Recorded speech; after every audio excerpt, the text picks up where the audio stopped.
Hi friends, welcome to my channel. అందరూ ఎలా ఉన్నారు? నేనైతే చాలా బాగున్నాను. మీరందరూ కూడా బాగుండాలని కోరుకుంటున్నాను. ఫ్రెండ్స్, వీడియో అయితే స్కిప్ చేయొద్దు, చివరి వరకు చూడండి.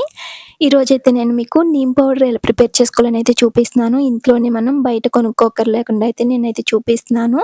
నేనైతే ఇవి ఆకులైతే క్లీన్ చేసుకోలేదు. వర్షం వచ్చిన నెక్స్ట్ డే నేను కట్ చేసి ఇలా ఎండలో అయితే ఎండబెట్టాను. ఒక 4 డేస్ అయితే నేను ఇలా ఎండలో ఎండబెట్టిన తర్వాత మనకి వేరియేషన్ అయితే తెలుస్తుంది కదా! ఇలా అయితే అయిపోయినాయి 4 డేస్‌కి. మనం నీమ్ పౌడర్ బయట తీసుకుంటే 700, 500 ఆ రేంజ్‌లో అయితే ఉంటుంది. అలా కాకుండా మనం ఇంట్లోనే ఈజీగా ప్రిపేర్ చేసుకోవడానికైతే చూపిస్తున్నాను నేను.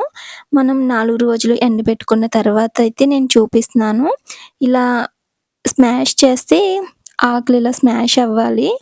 ఇలా అయితే చాలు. ఇంకా ఎండబెట్టుకుంటాము అనుకుంటే ఇంకా ఎండబెట్టుకోవచ్చు. నేనైతే ఇలా ఎండబెట్టి పౌడర్ అయితే ప్రిపేర్ చేసుకున్నాను ప్లాంట్స్‌కి వేయడం కోసం. ఇలా అయితే ఎండిపోయినాయి. ఇప్పుడైతే నెక్స్ట్ ప్రాసెస్ అయితే చూద్దాము. ఇప్పుడు నేనైతే కొమ్మలతో ఎండబెట్టుకున్నాను. ఆకులు దూసేసి ఎండబెట్టుకుంటే మనకి ఇలా చేసుకోక్కర్లేదు. నేనైతే అప్పటికప్పుడు చేశాను. అయిపోయిన తర్వాత ఎండిపోయిన తర్వాత నేనైతే ఆకులు ఇలా స్మాష్ చేసుకుంటూ దూస్తున్నాను. ఇలా కూడా చేసుకోవచ్చు. ఇలా చేయడం ఇబ్బంది అనిపిస్తే ముందే ఆకులనైతే దూసేసుకొని మనం ఎండలో ఆరబెట్టుకుంటే ఇలా చేయనవసరం లేదు. ఎలా అయినా తర్వాత కూడా స్మాష్ చేయాలి కదా! దానికంటే ఇలా పెట్టుకోవడం నాకు బెటర్ అనిపించి నేనైతే ఇలా పెట్టుకున్నాను. అలాగే మన ఛానల్‌ని ఇంకా ఎవరైనా సబ్స్క్రైబ్ చేసుకోకపోతే ప్లీజ్ ఛానల్ అయితే సబ్స్క్రైబ్ చేసుకోండి. అలాగే వీడియో నచ్చితే వీడియోకైతే ఒక్క లైక్ చేయండి. మీరు చేసే లైక్ నాకు చాలా సపోర్ట్‌గా ఉంటుంది. ఇప్పుడు ఇవన్నీ ఆకులు దూచేసాము. దూచిన తర్వాత ఇందులోని పుల్ల ముక్కలు అలాంటివి ఏమన్నా ఉంటాయి కదా!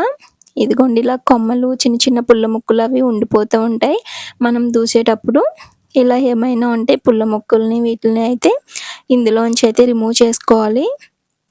ఇలా మొత్తం అన్నీ చూసుకొని తీసేసుకోవాలి. కనిపిస్తున్నాయి కదా!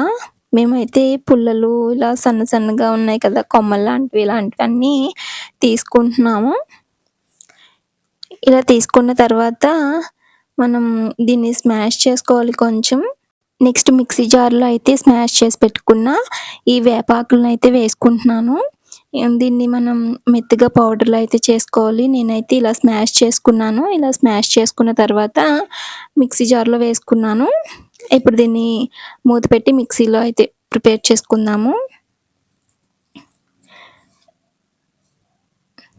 పౌడర్ అయితే ఇలా ప్రిపేర్ అయింది. ఇదిగోండి. ఇంకా మెత్తగా చేసుకోవచ్చు కావాలంటే. నేను ఇంకా మెత్తగా చేశాను. చూసారు కదా! నేనైతే ఇలా ప్రిపేర్ చేసుకున్న దాన్ని ఒక డబ్బాలోకి అయితే వేసుకొని స్టోర్ చేసుకుంటున్నాను. అంతేనండి. చాలా ఈజీగా మనం నీమ్ పౌడర్ అయితే ఇంట్లోనే ప్రిపేర్ చేసుకోవచ్చు. ఫ్రెండ్స్, వీడియో నచ్చితే వీడియోకైతే ఒక్క లైక్ చేయండి. మీరు చేసే లైక్ నాకు చాలా సపోర్ట్‌గా ఉంటుంది. ఇలాంటి మరిన్ని అప్డేట్స్ కోసం మన ఛానల్‌ని ఫాలో అవుతుండండి. Thank you for watching. మరొక మంచి వీడియోతో మీ ముందుంటాను. బాయ్.